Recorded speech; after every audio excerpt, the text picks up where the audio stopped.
Olá! Projeto de lei obriga primeiros socorros em festas infantis. Aumenta o número de startups em Campinas. Imigrantes formam um novo cenário na cidade. Esses são os destaques de hoje do Câmara Notícia. Funcionários de bufês recebem treinamento em primeiros socorros. Veja na matéria de Ana Brasil. Decoração escolhida a dedo. Docinhos, brincadeiras, tudo perfeito. O que poderia estragar uma festa preparada nos mínimos detalhes? Trabalhar com criança envolve cuidado dobrado. Quando menos se espera, lá está. Uma queda, uma batida de cabeça ou qualquer outro tipo de imprevisto com os pequenos pode sim arruinar todo o preparativo de meses. A situação poderia ser diferente se as equipes dos bufês infantis fossem capacitadas a prestar os primeiros socorros quando as crianças se machucam. Esse é o teor de um projeto de lei protocolado pelo vereador Carmo Luiz. Nós entendemos que muitas vezes um segundo pode fazer a diferença entre a vida e a morte. E o conhecimento mínimo de primeiros socorros para estas equipes, eu tenho absoluta certeza. É claro que nós nunca esperamos que aconteça um acidente, mas acidentes acontecem e se essas pessoas tiverem o menor preparo que seja para dar o primeiro atendimento, ter a capacidade, ter calma, se sentir segura para agir em determinado momento, às vezes uma diferença de segundos determina a vida ou não da pessoa. De acordo com o vereador, o tema é polêmico e deve ser colocado em discussão pública. Vamos abrir essa discussão com a sociedade, buscar alguns caminhos, mas nós acreditamos que sim, é necessário talvez aí dentro do grupo ou dentro de determinar algumas regras para que alguém dê o treinamento. Lei inédita de incentivo fiscal faz aumentar o número de startups em Campinas e novas medidas devem fazer com que elas permaneçam na cidade. Campinas é a primeira cidade brasileira a ter uma lei de incentivo fiscal às empresas de tecnologia. As startups, empresas iniciantes que desenvolvem projetos nesta área, estão incluídas no pacote que estabelece isenção total do IPTU até o limite de área construída de 120 metros quadrados ou do valor anual do tributo de R$ 2.600. Além disso, o segmento teve a redução da alíquota de SSQN, o Imposto sobre Serviços, para 2%. Desde que a lei foi sancionada no final do ano passado, 1.840 empresas foram beneficiadas. O secretário municipal de Desenvolvimento Econômico e Turismo fala desse estímulo do município para as startups. No momento de crise é a hora que você tem que incentivar as empresas, fazer com que as empresas possam sobreviver. A startup é uma empresa jovem, uma empresa que tem um nascimento rápido e, ao mesmo tempo, tem uma mortalidade muito grande. Nós tínhamos que olhar de uma forma muito diferente. E o que foi proposto nessa lei de incentivo e aprovado pela Câmara Municipal de Campinas foi realmente uma lei inédita no Brasil.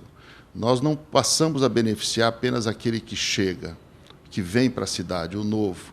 Nós passamos a beneficiar aquele que já está aqui, aquele que já vinha sofrendo junto com a cidade e tentando crescer aqui dentro. O presidente da Comissão de Ciência e Tecnologia, que realizou ampla discussão a respeito das startups na Câmara, fala que medidas como esta atraem novas empresas para a cidade. Essas iniciativas, elas têm ajudado muito a que a gente fortaleça o papel das startups. É óbvio que também você tem que aprovar leis mais gerais, que atendam a área de tecnologia, para além das startups, as empresas maiores, as empresas que também já atuam no mercado.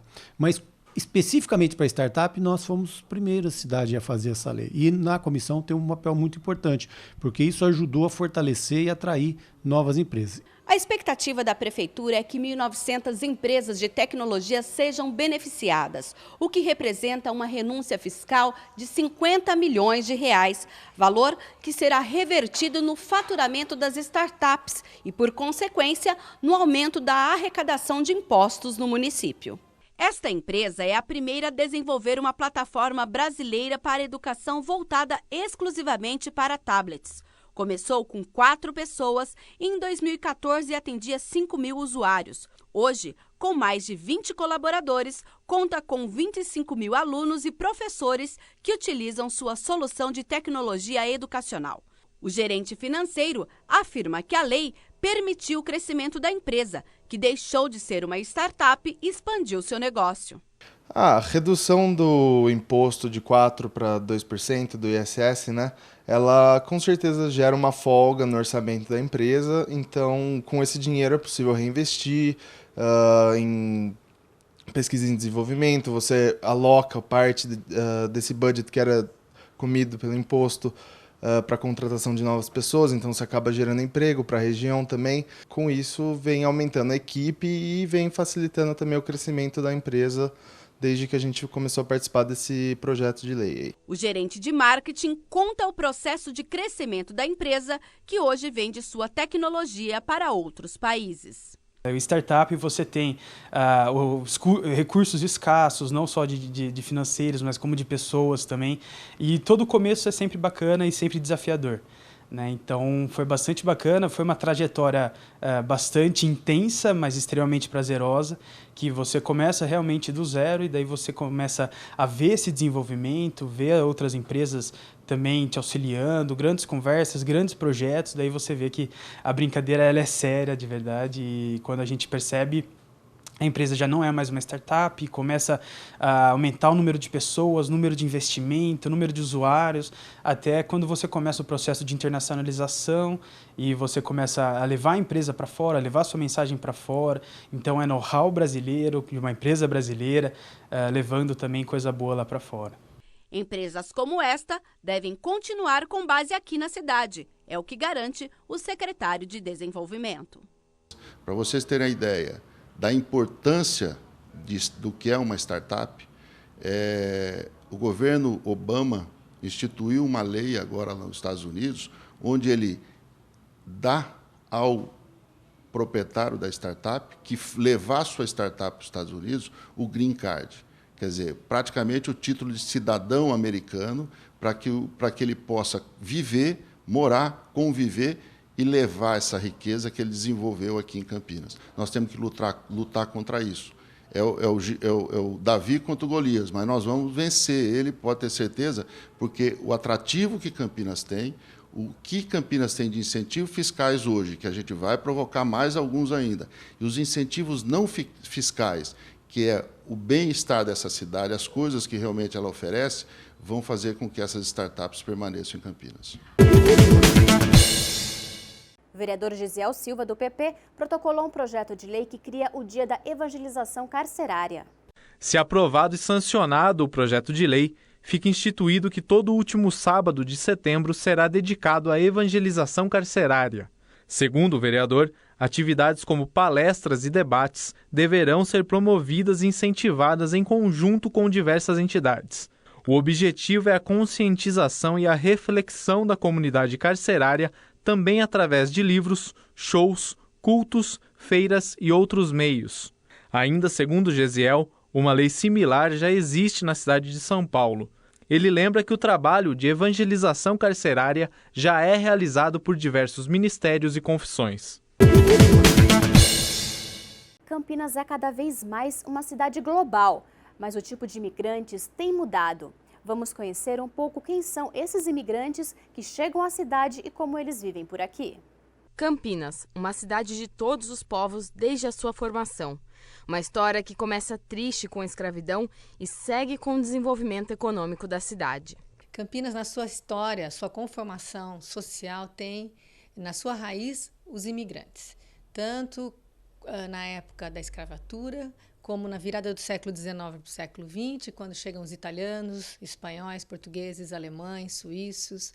É uma cidade que acompanhou, no seu desenvolvimento econômico, fluxos migratórios oriundos de diferentes partes do Brasil e que chega, na virada do século XX para o XXI, com uma conformação de novos fluxos migratórios. Agora, se vamos receber mais imigrantes, precisamos saber por que estrangeiros procuram a cidade. Campinas ela é um polo de desenvolvimento tecnológico e, de um lado, nós temos migrantes qualificados, portanto, Campinas é uma cidade que, do ponto de vista teórico, ela é uma das primeiras a mostrar que não tem só uma migração da pobreza, é uma migração também de alta qualificação. E esses novos imigrantes haitianos, africanos, peruanos, bolivianos, eles têm também duas correntes muito distintas. Uma vinculada aos estudantes, pelas universidades que aqui existem, outra vinculada ao setor de serviços e prestação de serviços, e incluindo até serviços sofisticados, como Campinas tem recebido nas últimas décadas. E mais, será que estamos recebendo bem quem chega por aqui? Para mim, e esse tempo que eu estou me adaptando, eu já ouvi falar muita coisa de próprio brasileiro, que estou falando besteira também, posso dizer. Se você pesquisa nas páginas do Facebook, eles estão escrevendo cada coisa. Brasileiro tem, não sou todo mundo, mas tem um racismo bastante com os meus compatriotas, que já falam bastante que eles são vítimas de preconceitos. Que as pessoas falam, esse povo haitiano estão chegando no Brasil para roubar o trabalho de pessoas. Berman Garçom é haitiano de Porto Príncipe e veio para o distrito de Barão Geraldo, em Campinas. O motivo? Continuar os estudos prejudicados depois do terremoto do Haiti em 2010. Como pesquisador para a Unicamp e como meu orientador, que é o professor Omar Ribeiro Tomás, depois do terremoto ele falou, Berman, tem esse projeto que você está trabalhando, fez uma pesquisa lá no Haiti para saber quantas faculdades foram destruídas. E ele falou, você também pode estudar na Unicamp, o que você acha? Vem fazer uma pós-graduação? Aí eu falei, então, é uma ideia boa. E eu e minha esposa, a gente vem direto para o Brasil, em Campinas, e por causa da Unicamp, é nesse sentido que a gente escolheu, na verdade não tinha outra escola, que é a Unicamp, que está em Campinas, para estudar. Jornalista, ele fez mestrado em antropologia na Unicamp. Junto com o preconceito, Berman também enfrentou a primeira dificuldade dos pelo menos 30 mil haitianos que vivem hoje no país. O português não é uma língua que todo mundo já ouviu falar. Para mim era novidade. Só que eu trabalhava lá no Centro Cultural Brasil-Haiti. Eu já comecei a fazer um curso básico de português para quando eu chegar aqui, para não ser tão difícil. Mas para minha esposa era outra coisa. Então é difícil para mim me adaptar com a comida, que é diferente. A comida brasileira é diferente do que a comida do Caribe. E para mim falar, o primeiro dia de curso, todo mundo estava falando da risada e eu não entendia nada. Cadê a graça que tem? Então, só que as pessoas estão falando e eu estou falando outras línguas, como o francês, o crioulo e o inglês, mas mesmo no aeroporto eu tinha dificuldade para encontrar alguém que falava inglês. E todo mundo falava só português. Então, para me adaptar, foi difícil para mim. Não existem dados oficiais do número de haitianos em Campinas. Como está há 5 anos no Brasil, Berman é sempre procurado pela comunidade. Ele estima que só no distrito de Barão Geraldo a comunidade de haitianos já chega a 300 pessoas.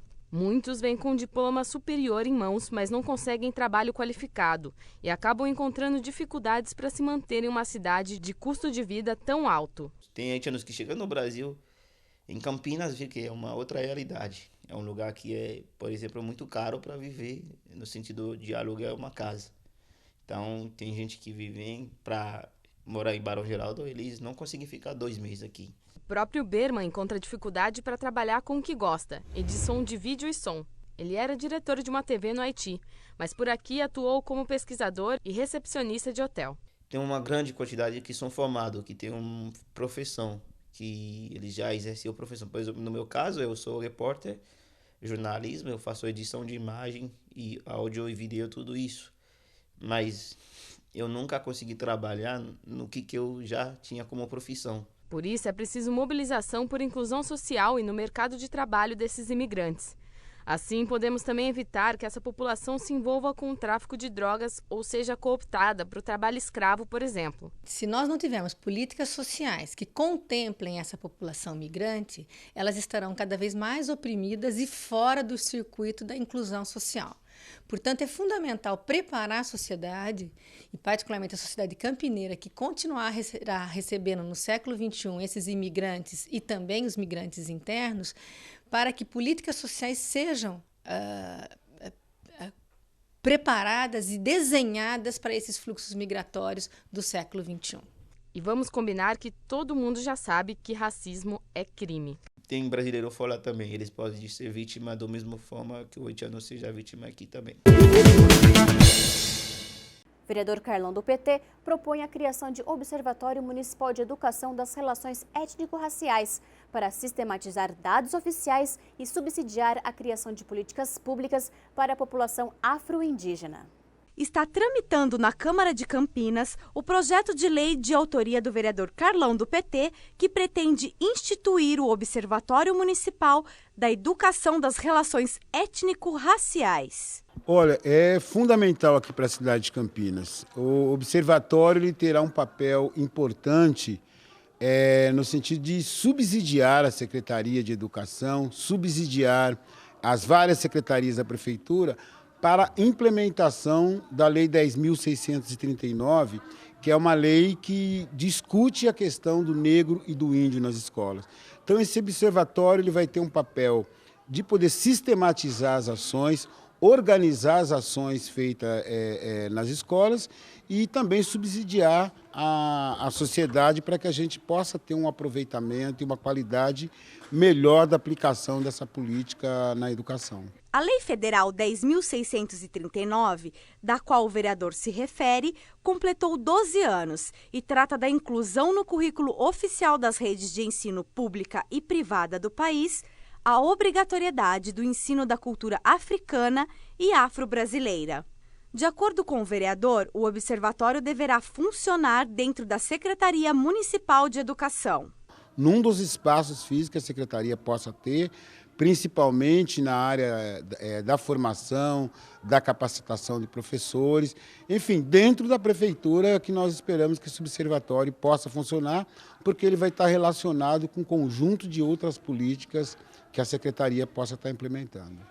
Ainda para Carlão, o Observatório Municipal da Educação das Relações Étnico-Raciais será uma ferramenta de extrema importância, não só para a educação, mas para a sociedade como um todo. O observatório ele vai poder, a partir dos dados que ele vai monitorar, socializar com o conjunto da sociedade, seja nas escolas, seja nas associações, seja na igreja, mas fundamentalmente para o poder público na execução das políticas públicas em diversas áreas, não só para a educação, como no monitoramento na área de saúde, por exemplo, que nós precisamos de ter notificações compulsórias em outras áreas da Prefeitura. Então, ele vai ser uma ferramenta importante para o uso coletivo dos estudantes, dos professores e para o conjunto da sociedade.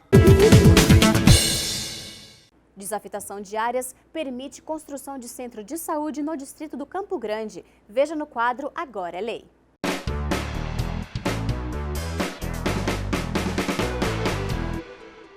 Dois terrenos estão disponíveis para que neles possam ser construídos centros de saúde financiados pelo governo do estado por meio do projeto Renova SUS. Isso porque foi publicado no Diário Oficial do Município as leis 15.069 e 15.070 que desafetam áreas para este fim.